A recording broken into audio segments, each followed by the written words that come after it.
Buenas noches, comunidad. Hoy quiero compartir con ustedes una experiencia que me ocurrió hace algunos años. Es larga la historia, pero me gustaría que les sirva a tus suscriptores como enseñanza de que no toda la persona que te dice amigo o amiga en realidad lo son. Muchas veces son personas mentirosas y envidiosas que te quieren ver bien, pero no mejor que ellos. Esto lo aprendí a la mala. Me casé a los 23 años, en el mes de agosto, de esto ya hace 10 años. Hicimos una boda grande e invitamos a familiares y amigos, tiramos la casa por la ventana. En ese momento me encontraba trabajando en una fábrica, por lo que se me hizo fácil también invitar a algunos compañeros de mi trabajo, para que pudieran disfrutar conmigo de aquel momento tan feliz y especial que estaba viviendo. Hasta ahí todo bien, pero semanas después de la boda comencé a sentirme mal. Comencé con un sudor frío, seguido de dolores físicos en la cintura. Sentía como si llevara puesta una prenda de vestir muy ajustada. Respiraba con dificultad y casi no podía moverme. Pasaron las semanas y el dolor cada vez era más intenso, hasta que llegó un día en el que no pude más y no logré levantarme de la cama. Fuimos con muchos doctores, todos me realizaban estudios diferentes, pero nadie sabía cuál era la enfermedad que me atormentaba. Fueron meses difíciles y dolorosos para mi esposo y para mí. Inclusive un día en la noche, mientras estaba en la cama de un hospital recostada, recuperando fuerzas de unos estudios muy agresivos que me habían hecho, vi como justo al lado de mi cama, una mujer vestida totalmente de negro de pies a cabeza me miraba. Tenía cubierto su rostro con una manta del mismo color. Me puse histérica, comencé a gritar: está aquí, vino por mí. De inmediato mi marido y una enfermera entraron a la habitación, a ver qué es lo que estaba sucediendo. Buscaron por todos lados al mismo tiempo que les explicaba lo que acababa de suceder, pero no encontraron a nadie ese día en aquella habitación. Hoy en día no sé si fue el medicamento o si realmente ese día la vi, pero vi a la muerte postrada a los pies de mi cama. Lo cierto es que aquello me provocó una crisis de estrés y fue necesario que me dieran un par de tranquilizantes para poder conciliar el sueño esa noche. El tiempo pasó y cada vez estaba peor. Un día, al intentar ir al sanitario, me paré de la cama y al momento de querer dar un paso, sentí un dolor inmenso en el vientre. Por reacción, coloqué mis manos en mi estómago y pude sentir como si algo se desprendiera dentro de mí. El dolor me hizo bajar la mirada al suelo, solamente para darme cuenta de que había un enorme charco de sangre a mi alrededor. Como pude, grité y mi esposo fue a mi auxilio. Me llevó de inmediato al hospital más cercano, donde lograron controlar el sangrado. Estuve internada durante una semana, misma semana en la que los médicos no dejaron de hacerme pruebas médicas y estudios. Al final, no lograron encontrar nada extraño, por lo que decidieron mandarme a casa. De ahí en adelante, las cosas cada vez iban peor. Comencé a perder peso, fuerza y las ganas de vivir. Ya eran muchos los meses que llevaba con aquel sufrimiento.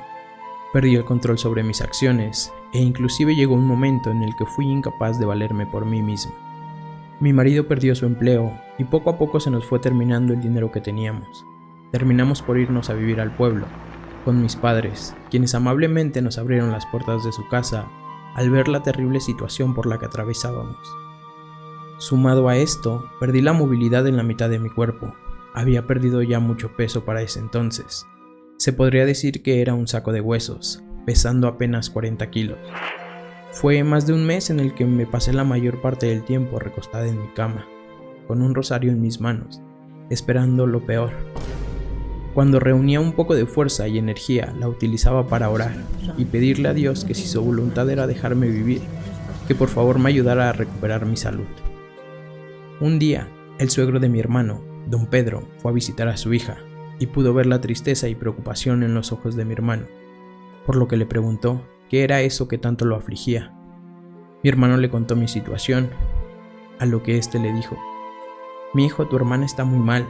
Sé que ya fueron con varios médicos y que estos no encuentran su enfermedad, pero ¿por qué no buscan otro tipo de ayuda antes de que sea muy tarde? Si quieres los puedo ayudar llevándolos con una persona que conozco. No pierden nada en ir y que la revise.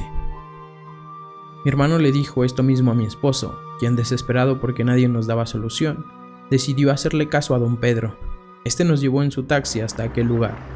y en el camino nos dijo que esta persona con la que iríamos era buena, que muchas personas iban enfermas a visitarlo y regresaban sin aquel mal que las atormentaba.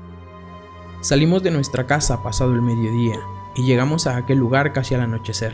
La persona que nos recibió era un hombre de edad mayor, pelo largo y canoso, vestía ropa blanca de tela y usaba unos guaraches. De inmediato aquel hombre nos pasó a un cuarto, donde había una mesa con hierbas y veladoras, y un catre donde me acostó y me empezó a limpiar. Cuando me estaba revisando me preguntó: «¿Te casaste en agosto, cierto?». Le contesté que sí, y ahí caí en cuenta que faltaba una semana para nuestro primer aniversario, algo que había olvidado por completo, por la terrible situación por la que pasábamos. Me encontraba pensando eso cuando el hombre volvió a preguntar: «En ese mismo mes te empezaste a sentir mal, ¿no es así?». Nuevamente dije sí, y se produjo un silencio incómodo en aquella habitación que el extraño hombre rompió al decir: «Te tienen amarrada, muchacha, y si no hubieras venido hoy, en una semana pierdes la vida. El trabajo que te hicieron, te lo dieron en la comida. Fue una mujer de tu trabajo que te tiene envidia y que está enamorada de tu esposo. Esa mujer quiere tu vida sin importar qué o quiénes se pierdan en el camino». Luego de esto, comenzó a limpiarme de nuevo con veladoras y una mezcla de hierbas que olía horrible. También comenzó a rezar. Eran oraciones que desconocía, pero todas muy bonitas. Me pidió que me levantara de la cama.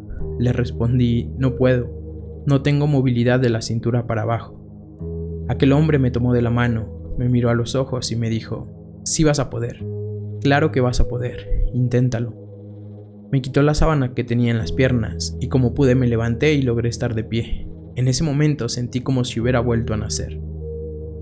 Tenía las piernas aún temblorosas cuando aquella persona comenzó a pasarme un manojo de hierbas por todo el cuerpo, de la cabeza a los pies, por el frente y por la espalda.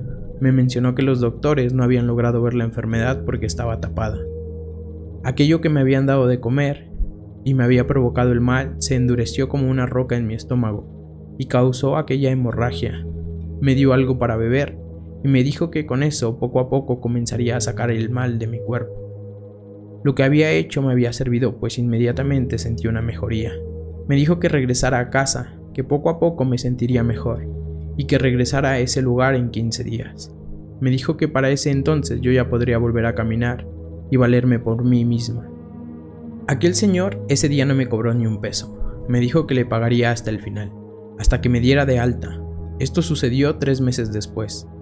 El último día que lo vi me dijo: «Felicidades, estás embarazada y también curada». Esto me sorprendió muchísimo, pues ni siquiera yo lo sabía. Semanas después pude confirmar esto a través de una prueba de embarazo. También me dijo que tenía una estrella que brillaba mucho e irradiaba luz y deslumbraba a mucha gente, que esto causaba envidia en las personas y que si no quería volver a vivir una situación como la que acababa de superar, cada cierto tiempo debía protegerme y tener mucho cuidado en la gente en la que confiaba. Sé que mi historia es muy larga y que quizás muchas personas no llegaron hasta aquí, pero es necesaria contarla con detalles para que tus suscriptores tengan cuidado de sus amistades y siempre busquen alternativas cuando los médicos no encuentren una solución a una enfermedad.